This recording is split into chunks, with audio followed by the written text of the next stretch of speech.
Welcome to టీవీ20 news bulletin. ముందుగా headlines. Tamil Nadu మంత్రి నెహ్రూ సోదరుడి సంస్థలో ఈడీ సోదాలు.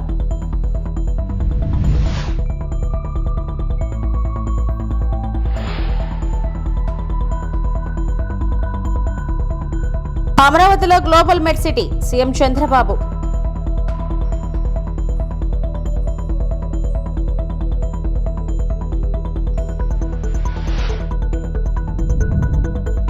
ప్రజలు ఎప్పుడు ఏ సమస్యలు ఉన్నా పరిష్కరించేందుకు సిద్ధం మంత్రి నారా లోకేష్.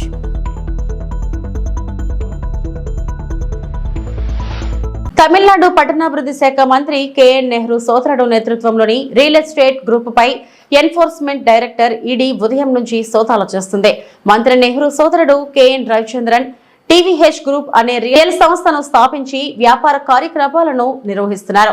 టీవీహెచ్ గ్రూప్ తో ముడిపడి ఉన్న దర్యాప్తులో భాగంగా ఈడీ అధికారులు చెన్నైలోని పలు కార్యాలయాలు, నివాసాల్లో సోదాలు చేస్తున్నారు. ఆర్థిక అవకతవకలకు సంబంధించి సోదాలు జరుగుతున్నట్లు ఈడీ వర్గాలు తెలిపాయి. ఈ కేసుకు సంబంధించి అధికారికంగా ఈడీ ఎలాంటి ప్రకటన చేయలేదు.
రాజధాని అమరావతిలో గ్లోబల్ మెడ్ సిటీ ఏర్పాటు చేయాలని భావిస్తున్నామని ఏపీ సీఎం చంద్రబాబు తెలిపారు.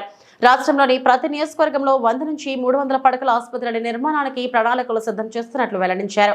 వైద్యం, ఆరోగ్యంపై మీడియా ఎదుట సీఎం పవర్ ప్రెజెంటేషన్ ఇచ్చారు. రాష్ట్రంలో పెరిగిన వైద్య ఖర్చులు, వివిధ వ్యాధులపై సీఎం వివరాలు తెలిపారు. కుప్పంలో డిజిటల్ హెల్త్ సర్వీస్ సెంటర్ ఏర్పాటు చేశాం. కొన్ని చోట్ల గుండె జబ్బులు, డయాబెటీస్, హైపర్ టెన్షన్, శ్వాసకోశ వ్యాధులు విస్తృతంగా పెరుగుతున్నాయి. రాష్ట్రంలో పురుషుల కంటే మహిళల్లో హైపర్ టెన్షన్ అధికంగా కనిపిస్తుంది. ఆహారపు అలవాట్ల వల్ల డయాబెటీస్ కొన్ని జిల్లాల్లో ఎక్కువగా ఉందని సీఎం వివరించారు. This is important slide. ఈ రాష్ట్రానికి ఉపయోగపడే ఇది ప్రతి ఒక్కరు గుర్తుపెట్టుకోవాల్సిన అవసరం ఉంది. కార్డియోవాస్కులర్ డిసీజ్ చూస్తే 18 నుంచి 22% ఉంది. అంటే 18 నుంచి 22% ఈ యొక్క డిసీజ్ కార్డియోవాస్కులర్ డిసీజ్ వస్తున్నాయి. దీనికి కారణం కూడా మీరు చూస్తే హైపర్ టెన్షన్, అదే మాదిరిగా ఇసమిక్ హార్ట్ డిసీజెస్, స్ట్రోక్ ఇవన్నీ వచ్చే పరిస్థితి వస్తుంది. ఈ ప్రిడామినెంట్ గా ఎక్కడున్న టాప్ 3 డిస్ట్రిక్ట్స్ చూస్తే కోనసీమ, కాకినాడ, ఎన్టీఆర్ జిల్లాలో ఎక్కువ ఉంది. అదే మరి డయాబెటీస్ మిలిటస్ చూసినప్పుడు 12 నుంచి 15% ఉంది. High prevalence due to life styles, food దగ్గర నుంచి మన లైఫ్ స్టైల్స్ వల్ల వస్తా ఉంది. గుంటూరు, ఎన్టీఆర్, కృష్ణ ఇక్కడ హై బర్డన్ డిస్ట్రిక్ట్స్ ఇవి. రెస్పిరేటరీ డిసీజ్ చూస్తే 10 to 12% వస్తా ఉంది. COPD, asthma, pneumonia linked to air pollution, smoking తో వస్తున్నాయి. ప్రకాశం, కర్నూలు, అనంతపూర్ ఎక్కువ ఉంది. ఇక్కడ కుప్పంలో ఒక పైలట్ ప్రాజెక్ట్ చేస్తున్నాం. ఇది రాష్ట్రం అంతా డిజిటల్ నర్వ్ సెంటర్. ఇది మనం తీసుకుంటే కుప్పంలో చేస్తున్నాం. ఆల్రెడీ టైం కూడా చూపిస్తాను. ఇక్కడ 5 మండల్స్ లో పెట్టాం. 3 months టైం. ఇది డిజిటల్ మోడల్ మొత్తం ఎస్టాబ్లిష్ చేసి కుప్పంలో ఇనిషియల్ గా ఆల్ కాన్స్టిట్యున్సీ మొత్తం కవర్ చేయడానికి ఇది పెడుతున్నాం. phase 2 లో చిత్తూరులో 31 మండలాలు మొత్తాన్ని దీన్ని ఎంటైర్ డిస్ట్రిక్ట్ కవర్ చేస్తున్నాం. అది చూసిన తర్వాత ఈ 2 చూసే కొద్దిగా ఒక 6 నెలలు అవుతుంది. ఈ 2 చూసిన తర్వాత stability, impact, quality, citizen satisfaction చూసుకొని then will go to state 26 districts phase 2 పెట్టాం. దీనికి మొత్తం కూడా మీరు చూస్తే 2 years 2 months ఒక టైం బౌండ్ ప్రోగ్రామ్ పెట్టుకున్నాం. అంటే 26 నెలల్లో పూర్తి చేయాలని. ప్రజలు ఎప్పుడు ఏ సమస్యలో ఉన్నా పరిష్కరించేందుకు సిద్ధమని మంత్రి నారా లోకేష్ తెలిపారు. మంగళగిరిలో 3వ రోజు నిర్వహించిన మన ఇల్లు మన లోకేష్ కార్యక్రమంలో ఆయన మాట్లాడారు. దేశంలోనే నెంబర్ 1 నియోజకవర్గంగా మంగళగిరిని మారుస్తామన్నారు. అవినీతి లేకుండా ఇక్కడ ప్రజలకు పథకాలు అందజేస్తున్నట్లు చెప్పారు. మంగళగిరి కోసం తెచ్చిన జీవో రాష్ట్రమంతటా అమలుకు ఉపయోగపడిందని వివరించారు. ఇక్కడ ఏర్పాటు చేసే జెమ్స్ జ్యువెలరీ పార్క్ స్వర్ణకారుల దశ మార్చనుందని పేర్కొన్నారు. ఏప్రిల్ 13వ తారీఖు దానికి శంకుస్థాపన కూడా మన ప్రభుత్వం ఇవ్వబోతుంది. ఒకే ఒక సంవత్సరం 12 నెలల్లో ఆ పని పూర్తి చేసే బాధ్యత మటుకు చిల్లపల్లి గారు తీసుకుంటున్నారు. తల్లి పోలీస్ స్టేషన్ అప్గ్రేడ్ చేస్తున్నాం. ట్రాఫిక్ పోలీస్ స్టేషన్ అప్గ్రేడ్ చేస్తున్నాం. ఈరోజు పార్కులు, చెరువులు అభివృద్ధి చేస్తున్నాం. చేనేత సోదరులకి ఒక హ్యాండ్లూమ్ క్లస్టర్ ఏర్పాటు చేస్తున్నాం. మన దగ్గర ఎక్కువ మంది స్వర్ణకారులు ఉన్నారు. వాళ్ళ కోసం ఆనాడే చెప్పా జెమ్స్ జ్యువెలరీ పార్క్. అంటే బంగారం మనం ఏమన్నా ఆభరణాలు ఏమన్నా డిజైన్ కానీ తయారీ కానీ అమ్మకాలు మొత్తం ఒక మంగళగిరి నియోజకవర్గంలో జరగాలి. మెరుగైన పని మనోళ్ళకి తెలియాలి, స్కిల్ డెవలప్మెంట్ జరగాలని చెప్పాను. దాన్ని కూడా స్వీకారం చుట్టాం. తల్లి ఇలా అనేక అభివృద్ధి కార్యక్రమాలు మేము చేస్తున్నాం. నాది ఒకే లక్ష్యం, తిరిగి మళ్ళీ మీ దగ్గరికి వచ్చినప్పుడు ఏ హామీలు అయితే నేను ఇచ్చానో మంగళగిరి నియోజకవర్గంలో అది నిలబెట్టుకుని వస్తానని ఈ సభాముఖం మీ అందరికీ నేను మళ్ళీ హామీ ఇస్తున్నా. మీరు ఏ బాధ్యత అయితే నా పైన పెట్టారో అది ముందలు తీసేందుకు నేను సిద్ధంగా ఉన్నా. ప్రతి మంగళగిరి ప్రజల్ని నా గుండెల్లో పెట్టుకుని నేను కాపాడుకుంటా, నిలబెట్టుకుంటా. నా లక్ష్యం ఒకటే, భారతదేశంలో నంబర్ 1 నియోజకవర్గం ఏదంటే ఆలోచిస్తే దానికి చిరునామా మంగళగిరి చేసే బాధ్యత మీ లోకేష్ తీసుకుంటాడని ఈ సభాముఖం తెలుపుకుంటూ, తల్లి మీరందరూ ఒక్కసారి ఆలోచించమని కోరుతున్నాం. మీ ఇంట్లో కొలతలు తీసినాక వచ్చినప్పుడు Telugu Desam party, Janasena party, Bharatiya Janata party నాయకులు వచ్చారు. అధికారులతో కలిసికట్టుగా వచ్చారు. మీ దగ్గర నుంచి ఒక కప్పు టీ తాగలేదు, ఒక బాటిల్ నీళ్ళు తాగలేదు తల్లి. స్వచ్ఛందంగా వచ్చి మీకు సేవ చేసాక వచ్చారు తల్లి.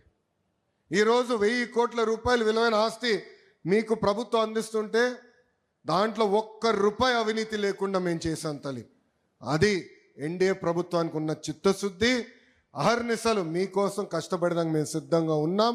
ఆనాడే చెప్పా, మీకు ఏ సమస్య ఉన్నా మా ఇంటి తలుపులు 24 గంటలు మీకు తెరుచుంటుందని ఈ సభాముఖం తెలుపుకుంటూ, నాకు ఇంత అద్భుతమైన అవకాశం ఇచ్చిన మంగళగిరి ప్రజలందరికీ పేరు పేరున నా హృదయపూర్వక ధన్యవాదాలు తెలుపుకుంటూ మీ అందరి దగ్గర నుంచి సెలవు తీసుకుంటున్నా. అందరికీ నమస్కారం. జై. రైతులు తాము విక్రయించుకున్న ధాన్యానికి సంబంధించి 24 గంటల వ్యవధిలోనే డబ్బులు వారి ఖాతాల్లోకి జమ చేసే విధంగా ప్రభుత్వం చర్యలు తీసుకుంటుందని తణుకు ఎమ్మెల్యే ఆర్మిల్లి రాధాకృష్ణ పేర్కొన్నారు. సోమవారం తణుకు మండలం దువ్వ, వేల్పూర్ గ్రామాల్లో ధాన్యం కొనుగోలు కేంద్రాన్ని ప్రారంభించిన ఆయన మాట్లాడారు. తణుకు నియోజకవర్గంలో 53 రైతు సేవా కేంద్రాల ద్వారా దాదాపు 1,00,000 టన్నులకు పైగా ధాన్యం కొనుగోలు చేసేందుకు ప్రణాళికలు చేపట్టినట్లు తెలిపారు. రబీ సీజన్ కు సంబంధించి జిల్లాలో 6 లక్షల టన్నుల, తణుకు నియోజకవర్గంలో 1,00,000 టన్నుల చొప్పున ప్రభుత్వం నిర్ణయించిన మద్దతు ధరకు కొనుగోలు చేసి రైతులకు అన్ని విధాలుగా కూటమి ప్రభుత్వం అండగా నిలబడుతుందని చెప్పారు.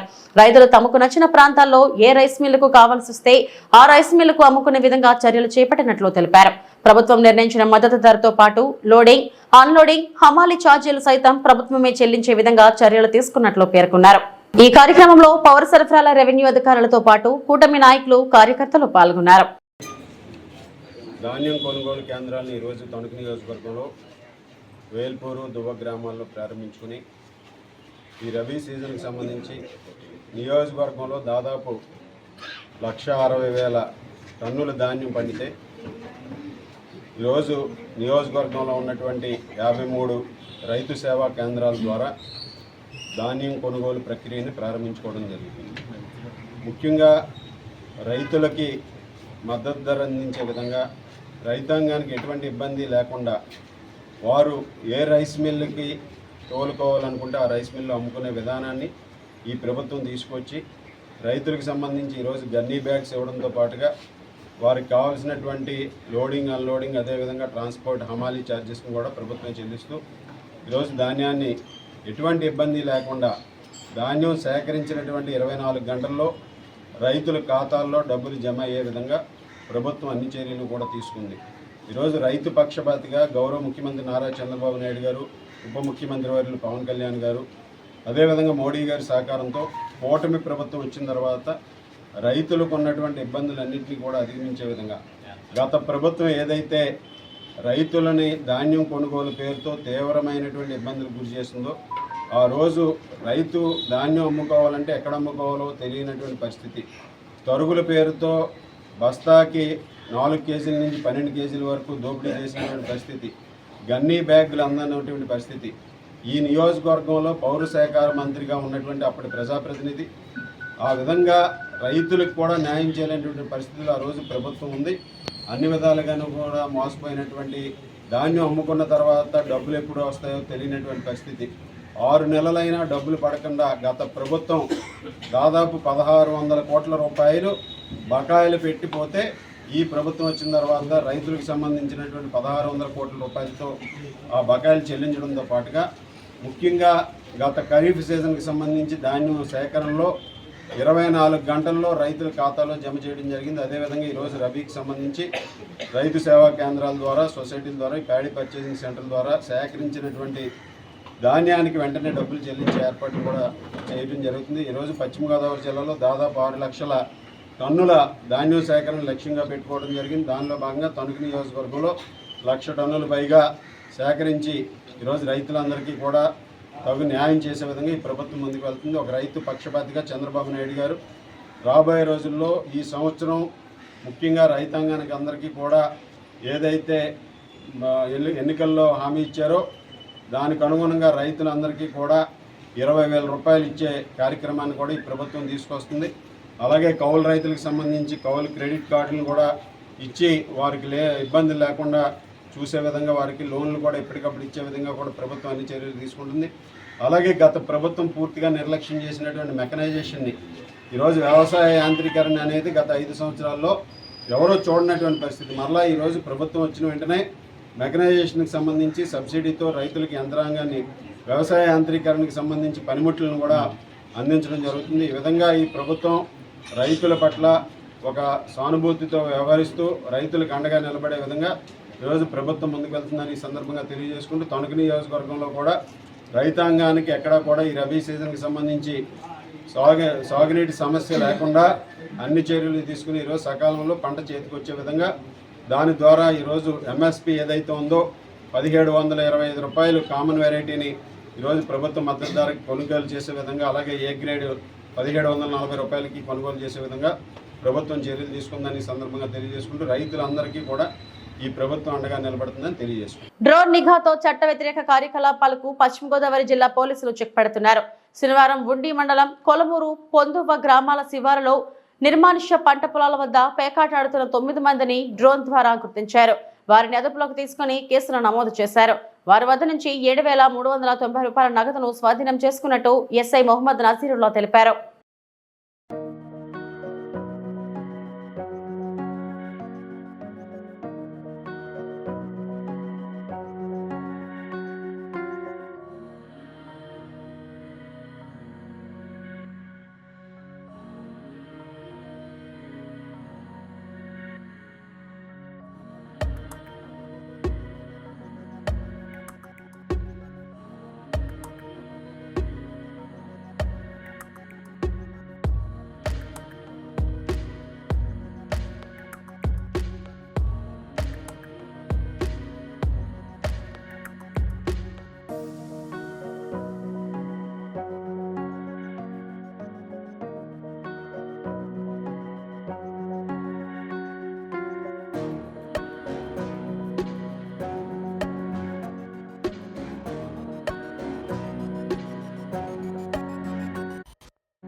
అమెరికా అధ్యక్షుడు ట్రంప్ నిర్ణయంతో కుదేలైన ఆక్వా రైతులు.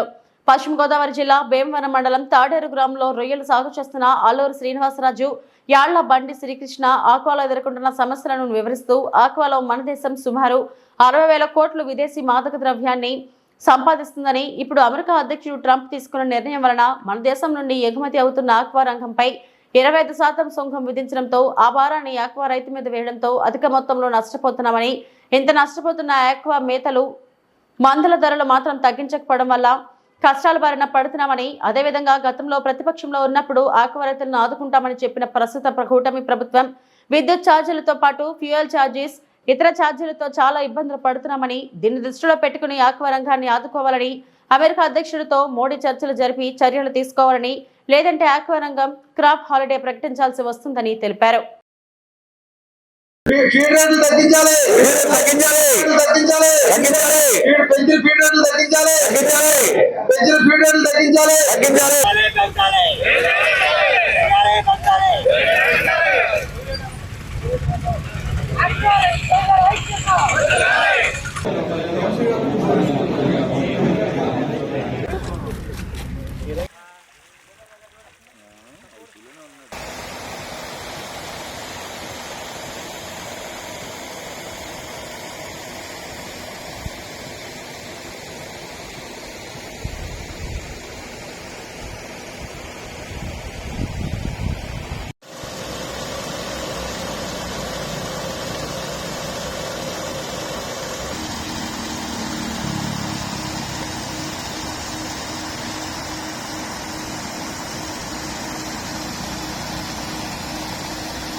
నా పేరు అల్లూరి శ్రీనివాసరాజు అండి.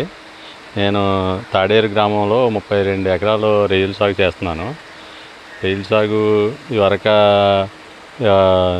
ఇది కరోనా వచ్చిన కాడి నుంచి కూడా చాలా ఇబ్బందికరంగా ఉంది ఆక్వాకల్చరు. ఈవేళ కూటమి ప్రభుత్వం వచ్చిన తర్వాత ఈ సబ్సిడీలు అవి ఇస్తూ ఉన్నారు కరెంటుకి వాటికి, దాని మీద రైతులు అందరూ సంతోషం వ్యక్తం చేశారు. ఈలోగా ట్రంప్ తీసుకున్న నిర్ణయానికి 60,000 కోట్ల రూపాయలు వచ్చే ఆదాయాన్ని, మనకి ద్రవ్యబలం వచ్చే ఆదాయాన్ని ఈవేళ 25% అధికంగా సుంకం విధించడం వల్ల మన ఆక్వాకల్చర్కి చాలా తగలరాని గట్టి దెబ్బ తగిలింది. దీని గురించి ఆక్వా రైతులు 30-40 రూపాయలు ఒక కేజీకి వచ్చి రేటు తగ్గించారు ఎక్స్పోర్టర్స్. దీని గురించి ఆక్వాకల్చరు ఏం చేయాలో, రైతులు ఏమవ్వాలో ఏంటో, సంవత్సరం మొత్తం మీద ఈ సమ్మర్ క్రాపే కొంచెం సక్సెస్ అవుతుందని, ఉన్న క్రాప్లేమో సక్సెస్ ఉండదండి. 100కి 10 చెరువులు కూడా రావు. 100కి 70 చెరువులు ఈ సమ్మర్ క్రాప్లో బాగా వస్తాయని ఆశించే టైంలో ఈ సుంకం విధించడం వల్ల చాలా ఆక్వాకల్చరు చాలా ఇబ్బందికరంగా ఉంది. దీని మీద లక్షలాది మంది జనాభా కూడా చాలా దీనివల్ల బతుకుతున్నారు. డిప్యూటీ సీఎం పవన్ కళ్యాణ్ కారణంగా జేఈ అడ్వాన్స్ పరీక్షలను విద్యార్థులు రాయలేకపోయారు. పెందుర్తి ఆయాన్ డిజిటల్ జేఈ విద్యార్థులకు పవన్ కాన్వేయ్ అడ్డుగా వచ్చింది. దీంతో పరీక్షా కేంద్రానికి విద్యార్థులు పరీక్షా కేంద్రానికి ఆలస్యంగా వెళ్లారు. పరీక్ష రాయకుండానే 30 మంది విద్యార్థులు వెనుదిరిగారు. పరీక్షా కేంద్రం వద్ద విద్యార్థులు వారి తల్లిదండ్రులు ఆందోళనకు దిగారు. పెందుర్తిలో జేఈ అడ్వాన్స్ ఎగ్జామ్ ఉదయం 8:30కు జరుగుతుండగా పవన్ కాన్వే కారణంగా పరీక్ష కేంద్రానికి 8:32 వచ్చారు. 2 నిమిషాలు కూడా పవన్ వస్తున్నారని పోలీసు అధికారులు ట్రాఫిక్ నిలిపివేశారని, లేదంటే పరీక్షా కేంద్రానికి సమయానికి చేరుకునేవారమని విద్యార్థులు మీడియాకు తెలిపారు. పవన్ కళ్యాణ్ వస్తున్న మార్గంలోనే ఎగ్జామ్ సెంటర్ ఉంది. పవన్ వస్తున్నారనే కారణంతో ప్రోటోకాల్ దృష్ట్యా పోలీసులు ట్రాఫిక్ నిలిపివేశారు. కాబట్టి 2 నిమిషాల ఆలస్యంతో పరీక్షా కేంద్రానికి వచ్చామని, ఆలస్యమైందని, అధికారులు తమని పరీక్ష రాసేందుకు అనుమతి ఇవ్వలేదని విలిపిస్తున్నారు. ఈ విషయంలో పవన్ జోక్యం చేసుకుని ఆ 30 మంది విద్యార్థులకు జేఈ అడ్వాన్స్ పరీక్ష నిర్వహించేలా చర్యలు తీసుకోవాలని వేడుకుంటున్నారు.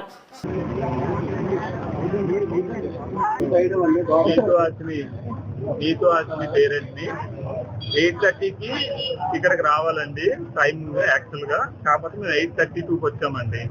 ఈ 2 నిమిషాలు కూడా ఏంటంటే మాకు ఇక్కడ ట్రాఫిక్ ఆపేశారు రెస్ట్రిక్షన్స్ వల్ల. పవన్ కళ్యాణ్ సార్ వస్తున్నారని.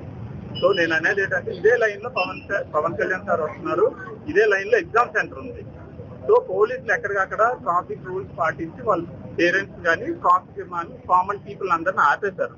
సో ఇప్పుడు పిల్లలకి ఎగ్జామ్ సెంటర్కి ఎంటర్ అవ్వడానికి 2 నిమిషాలు తేడా వచ్చింది. 2 నిమిషాలు సెంటర్ తేడా రావడం వల్ల వీళ్ళు సెంటర్లోకి అలౌ చేయలేదు. సో ఈ రోజు కానీ ఎగ్జామ్ రాయకపోతే 1 year వీళ్ళకి భవిష్యత్తు పాడైపోతుంది. సో నేను అనేది ఏంటంటే ఈ రోజు ఉంది ఎగ్జామ్, ఈ రోజు ఆఫ్టర్నూన్ ఉంది, మళ్ళీ రేపు ఉంది. రేపు లాస్ట్ కాబట్టి అట్లీస్ట్ ఇది దృష్టిలో పెట్టుకొని పవన్ కళ్యాణ్ సార్ అయినా సరే ఇది ఇష్యూని ఆయన దాకా తీసుకొని వెళ్ళి ఆయన రిక్వెస్ట్ చేస్తుంది ఏంటంటే ఆయన కనీసం రేపటికైనా ఈ ఉండిపోయిన పిల్లలకి అవకాశం ఇస్తే వాళ్ళ భవిష్యత్తు ఈ 1 year వేస్ట్ అవ్వకుండా ఉంటుందని రిక్వెస్ట్ చేస్తున్నానండి. ఇది వీళ్ళు ప్రాబ్లం అని కాదు, పోలీసు ప్రాబ్లం అని కాదు. ఈ సిస్టమ్ పొలిటికల్ గా ఆయన రావడం, ఈ లైన్ లోనే ఆయన వెళ్ళడం కూడా ఇదే లైన్ లో సెంటర్ ఉండడం వల్ల ట్రాఫిక్ ఆంక్షల వల్ల లేట్ అయిపోయాం తప్ప కావాలని లేట్ అయిందేం కాదండి. ఇది పిల్లలు కూడా లెటర్ రాశారు, పిల్లల పేర్లు కూడా రాశాము. దాదాపుగా 20 నుండి 30 మంది ఆగిపోయారండి పిల్లలు. చాలా మంది ఈ రోజు సఫర్ అయ్యారు. సో ఇది నేను పవన్ కళ్యాణ్ సార్ దృష్టికి, చంద్రబాబు నాయుడు గారి దృష్టికి, అలాగే ఎడ్యుకేషన్ మినిస్టర్ లోకేష్ గారి దృష్టికి ఇది తీసుకొని వెళ్ళాలని నేను మనస్ఫూర్తిగా మీడియా వాళ్ళు కోరుకుంటున్నాను. మెయిల్ పెట్టమని మెయిల్ పెట్టమన్నారండి. లోపల మెయిల్ ఐడి ఇవ్వడం లేదు. మెయిల్ ఐడి వాళ్ళకి కూడా తెలియదు అంటున్నారు. లోపలికి వెళ్ళాలంటే వాళ్ళకేవో రెస్ట్రిక్షన్స్ ఉన్నాయి అంటున్నారు. వెబ్సైట్ లో చూసుకోండి మెయిల్ ఐడి దొరుకుతుంది అన్నారు. వెబ్సైట్ మొత్తం. చిత్తూరు జిల్లా వీకోట అంతర్రాష్ట్ర దారి దోపిడీ ముఠా అరెస్ట్. 3.2 కోట్ల విలువైన 3.5 కిలోల బంగారం స్వాధీనం. ఆంధ్ర తమిళనాడు సరిహద్దులోని వీకోట మండలం నాయకనేరి అటవీ ప్రాంతంలో జరిగిన బంగారం దారి దోపిడీ ఘటనలో 4 నిందితులను చిత్తూరు జిల్లా ఎస్పీ మణికంఠ చందోలు, పలంనేరు డీఎస్పీ ప్రభాకర్లు అరెస్టు చేశారు. నిందితుల వద్ద నుండి అపహరణకు గురైన 3.20 కోట్ల విలువ చేసే 3.5 కిలోల బంగారంను స్వాధీనం చేసుకున్నారు. మిగిలిన బంగారంతో పాటు మిగిలిన నిందితుల కోసం బృందాలు అన్వేషిస్తున్నాయి. ఈ నెల 2వ తేదీ బుధవారం రాత్రి 8:30 గంటలకు జరిగిన ఈ దారి దోపిడీ సంఘటనను 2 రోజుల్లోనే చిత్తూరు జిల్లా వీకోట పోలీసులు ఛేదించారు.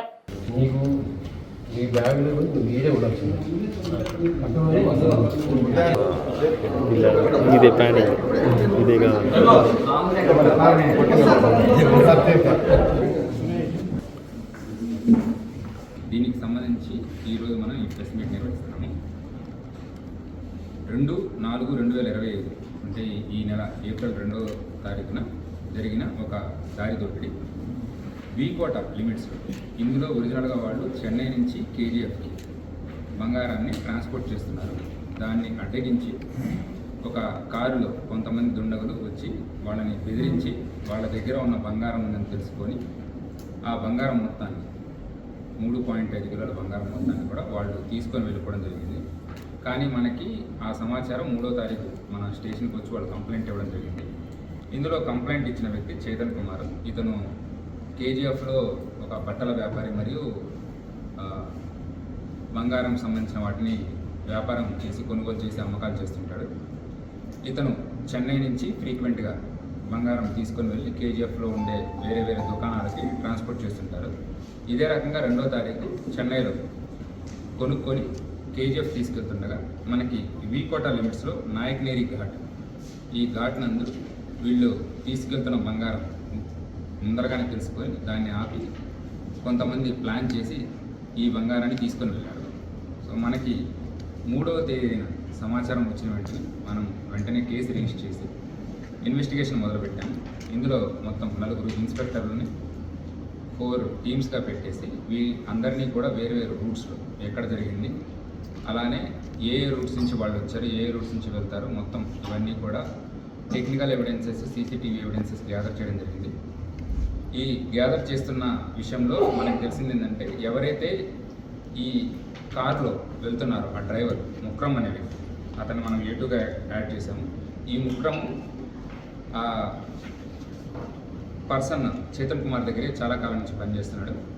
ఈ విషయాన్ని అతను జైపాల్ అనే కేజీఎఫ్లో పనిచేసే ఒక కాంగ్రెస్ కౌన్సిలర్ అతనికి తెలియజేసి ప్లాన్ చేసి ఒక పథకం ప్రకారం మన వీకోట లిమిట్స్లో ఈ దారి దోపిడిని ప్లాన్ చేశారు. దాన్ని ఎగ్జిక్యూట్ చేయడం జరిగింది. సో మనకు వచ్చిన ఈ టెక్నికల్ ఎవిడెన్స్ అన్నిటినీ కలుపుకొని వీళ్ళని మనం ట్రేస్ చేసాము. ఇప్పటి వరకు మొత్తం 13 మంది ఇందులో ఇన్వాల్వ్ అయ్యారు. ప్లానింగ్లో కానీ ఎగ్జిక్యూషన్లో కానీ చెన్నై నుంచి వీళ్ళని ఫాలో అవుతూ కేజీఎఫ్ ద్వారా రావడం కానీ. సో మొత్తం 13 మందిని మనం ఐడెంటిఫై చేసాం. ఇందులో 4 ఎవరైతే సరే మెయిన్. ఇవి ఇప్పటివరకు నా బులెటిన్ అప్డేట్స్. నమస్తే.